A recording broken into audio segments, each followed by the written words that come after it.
Hey, what's up you guys? It's Dorothy and welcome back to my channel. I know in the last video I sounded like really congested and everything. I actually got up and took some medicine after that video.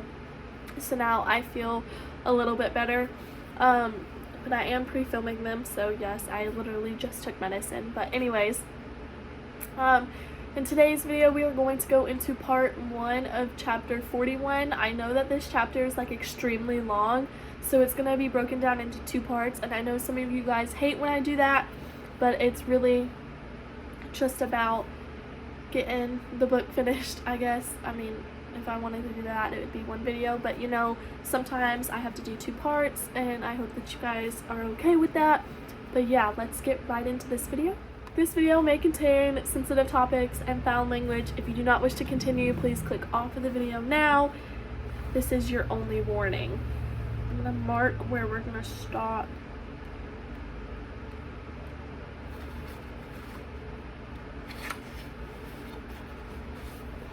I'm going to mark it right there. Alrighty, so here we go. 41. The phone scraped against the old floorboards, and it skittered past the wrappers and beer bottles, spinning as it came to rest near Charlie's feet. The gun was still in his right hand, pointed shakily at Stanley. He took a step forward, and Pip thought he was going to pick up the phone, but he didn't. He raised his foot and brought it to the heel of it, and his boot down hard, shattering the screen. The light inside the phone blinked out and died as Pip flinched from the sudden sound, her eyes fixed on the gun. "Charlie, what are you doing?" she said, her voice shaking like his hand. "Come on, Pip," he said with a sniff, eyes following the line of the gun. "You've worked it out by now." "You're Layla Mead?" "I'm Layla Mead," Charlie repeated, a look on his face that was either a grimace of jittery or a smile. Pip couldn't tell which. "Can't take all the credit, though. Flora did the voice when I needed her to." "Why?" Pip said, and her heart was so fast it was like one held note. Charlie's mouth twitched with the answer, his gaze darting between her and Stanley, but the gun never moved to follow his eyes. "The surname is Flora's, too. You want to know what mine used to be?" "Noel. Charlie Noel." Pip heard the intake of Stanley's breath and an abject look in his eyes. "No," he said quietly, barely audible, but Charlie heard him. "Yes," he said. "Little Emily Noel, the final victim of the monster of Rochester and his son. She was my sister, my twin sister. Do you remember me now?" he shouted at Stanley, jerking the gun. "Do you remember my face? I never remembered yours, and I hated myself for it." "I'm sorry. I'm so sorry," Stanley said. "Don't give me that," Charlie screamed, the tendons sticking up like tree roots of his reddening neck. "I was listening to you talking, giving her your sob story," he indicated his head at Pip. "You want to know what he did?" he asked her, but it wasn't a question. "I was 8 years old, out on the playground with my sister Emily. My mom was at the far end talking to the other parents. I was teaching Emily how to use the big swings when this boy came up to us, asked if we want to play hide and seek. We say yes, of course, because he's slightly older, and isn't that just the best thing when you're a kid?"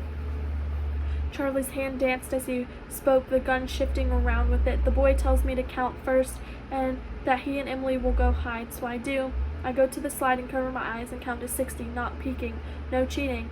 And when I'm done, I can't find them anywhere. My mom can't find them anywhere, but they find Emily 3 weeks later, mutilated and burned." Charlie blinked so hard the tears fell from his eyes straight to his collar, leaving his face untouched. "I covered my eyes and counted slowly to 60 while you abducted my sister." "I'm sorry," Stanley cried, his hands up, fingers splayed. "I'm so sorry. I think about her the most, your sister. Don't you dare," Charlie shouted, spit foaming at the edges of his mouth.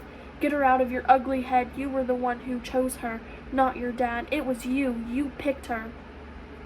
You helped abduct 6 kids, knowing exactly what would happen to them. You even helped him do it. But oh, the government just hands you a brand new shiny life, wipes all that away. You want to know what my life has been like?" His breath growled in his throat. 3 months after they found Emily's bodies, my dad hanged himself. I was the one who found him after school. My mother couldn't cope and turned to alcohol and drugs to numb everything out. I almost starved. Within a year, I was removed from her care and sent to foster family. Some were kind to me, some weren't. By 17, I was living on the streets, but I turned my life around, and there was only one thing that got me through all of that.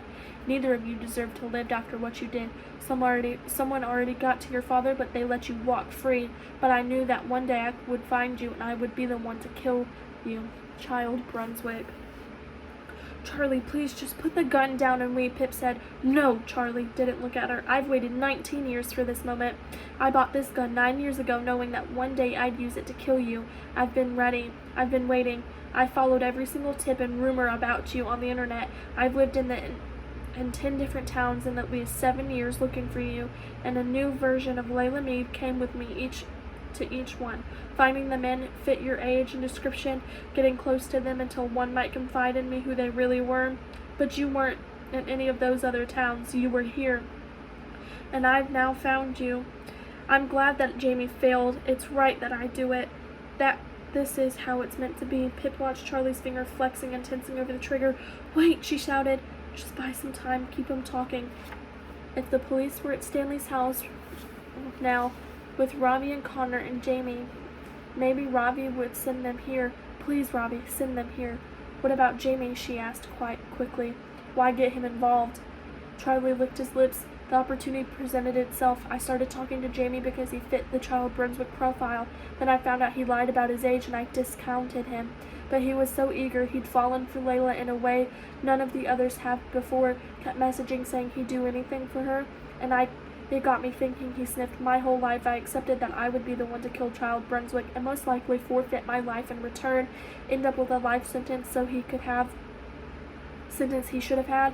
But Jamie made me think, if I just want a Child Brunswick dead, what if I could get someone else to do it for me? And then I could go on and have a life afterward. Me and Flora, she really pushed for that, for a chance for us to stay together. She's known I've had to do this since we met at 18. She's followed me around the country looking for him, helping me. I owed her to at least try. So I started to test Jamie, see what I could get him to do. Turns out it was a lot, he said. Jamie withdrew $1,200 in cash and left it in the graveyard at night for Layla.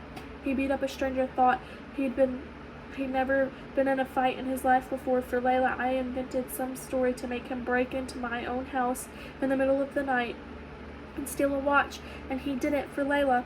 I was escalating each time, and I think it would have worked. I think I could have got him to the point where he would have killed for Layla. But everything went wrong at the memorial. I guess that's what happens when you bring the entire town together on one field. I've run this Layla scheme 9 times before. I quickly learned that it's best to use photos of a local girl, manipulate them slightly. Men were always less suspicious when they could see the photos taken in places they recognized and a face that looked vaguely familiar to them.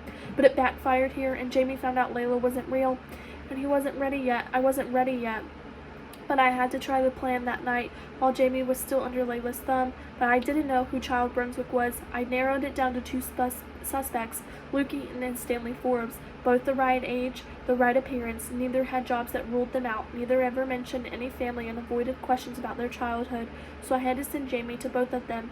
I knew it had all gone wrong when I heard Jamie was missing. I suppose you killed him, he said to Stanley. No, Stanley whispered. Jamie's alive. He's fine, Pip said. Really? That's good. I was feeling guilty about what might have happened to him, Charlie said. And then, of course, after everything went wrong, I couldn't make any more moves to find out which one of them was Child Brunswick. But that's okay, because I knew you would. He turned his face, gave Pip a small smile. I knew you would find him for me. I've been watching you, following you, waiting for you, pushing you in the right direction when you needed help. And you did it, he said, steadying the gun. You found him for me. Pip, thank you. No, she shouted, stepping in front of Stanley with her hands up. Please don't shoot. Pip, get away from me, Stanley screamed at her, pushing her back. Don't come near me. Stay back. She stopped, her heart so wild and fast it felt like her ribs were caving in on her bony fingers, closing around her chest. Back, Stanley screamed, tears chasing down his pale face. It's okay, get back. Pip did, 4 more steps away, turning to Charlie. Please don't do this. Don't kill him. I have to, Charlie said, narrowing his eyes along the slide of the gun. This is exactly what we talked about, Pip. Where the justice system gets it wrong, it's down to people like you and me to step in and set things right, and it doesn't matter if people think we're good or not, because we know we're right. We're the same, you and me. You know it deep down. You know this is right. Pip didn't have an answer for him, didn't know what to say other than, please don't do this. Her voice ripped in her throat, words cracking as she forced them out. This isn't right. He was just a child scared of his own father. It's not his fault he didn't kill your sister. Yes, he did.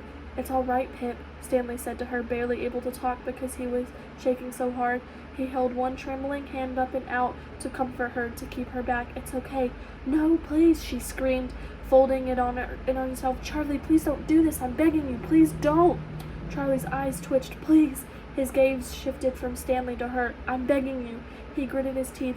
Please, she cried. Charlie looked at her, watched her crying, and then he lowered the gun, took 2 heavy breaths. I'm not sorry, he said quickly. He lifted the gun and Stanley gasped. Charlie fired. The sound ripped the earth from under Pip. No! He fired again, and again, and again, again, until they were empty clicks. Pip screamed, watching Stanley stagger back off his feet, falling to the hard floor. Stanley! She ran to him, skidding on her knees beside him. Blood was already overflowing the wounds, sprays of red on the wall behind him. Oh my God! Stanley was gulping at the air, a strange whine in his throat, eyes wide, scared. Pip heard a rustle behind her, and it whipped her around. Charlie had lowered his arm, watching Stanley writhing on the floor. Then his eyes met Pip's. He nodded just once before he turned and ran out the room, his heavy boots carrying down the corridor. He's gone, Pip said, looking down at Stanley, and in just those few seconds the blood had spread, seeping out until there were only small channels of white shirt between the red. Stop the bleeding. Need to stop the bleeding. She looked over him. 1 gunshot in his neck, 1 in his shoulder, 1 in his chest, 2 in his stomach, and 1 in his thigh. It's okay, Stanley, she said, pulling off her jacket. I'm here. It's going to be okay. She tore at the seam of one sleeve, biting it until she ripped a hole and pulled it free. Where was the most blood? His leg must have hit the artery. Pip slid the sleeve under Stanley's leg, his warm blood coating her hand. She made a knot above the wound, pulling it as tight as she could and double knotting it to keep the material in place. Stanley was watching her. It's okay, she said, pushing the hair back from his eyes, a smear of wet blood on her forehead. It's going to be okay. Help will come. She ripped off the other sleeve, bunched it up, and held it to the gushing wound on his neck. But there was 6 holes in Stanley, and she only had 2 hands. He blinked slowly, his eyes slipping shut. Hey, she said, grabbing his face. His eyes snapped open again. Stanley, stay with me. Keep talking to me. It's okay, Pip, he croaked, as she tore more strips of fabric from her jacket, balling them up and stuffing them against the other wounds. This was always going to happen. I deserve it. No, you don't, she said, pressing her hands against the hole in his chest and the hole in his neck. She could feel the pulses of blood pushing against her. Jack Brunswick, he said quietly, his eyes circling hers. What? Pip said, pushing down as hard as she could, his blood pooling in the webs of her fingers. It was Jack. That was my name, he said, with a heavy, slow blink. Jack Brunswick. And then I was David Knight. Then Stanley Forbes, he swallowed. That's good. Keep talking to me, Pip said. Which name did you like best? Stanley, he smiled weakly. Silly name, and he wasn't much. He wasn't always good, but he was the best of them. He was trying. There was crackling sound from her throat. Pip felt it in her fingers. I'm still his son, though. Whatever my name is, still that boy that did those things, still rotten. No, you aren't, Pip said. You're better than him. You are better, Pip. As she looked at him, a shadow crossed over her face, a darkness from above, something smothering the light of the flashlight. Pip glanced up, and that was when she smelled it too. Smoke, rolling black smoke creeping across the ceiling. Now she could hear them too, the flames. He set it on fire, she said to herself, her stomach falling away from her as she watched the smoke pour in from the hallway across from where the kitchen must be. And she knew it would only be minutes until the whole house went up. I need to get you out of here, she said. Stanley blinked silently up at her. Come on.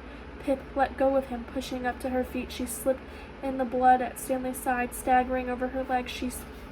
She bent down and picked up his feet, pulling him, dragging him, holding his shoes by her hips, gripping his ankles. Pip twisted around, facing forward so she could see where they were going as she dragged Stanley behind her.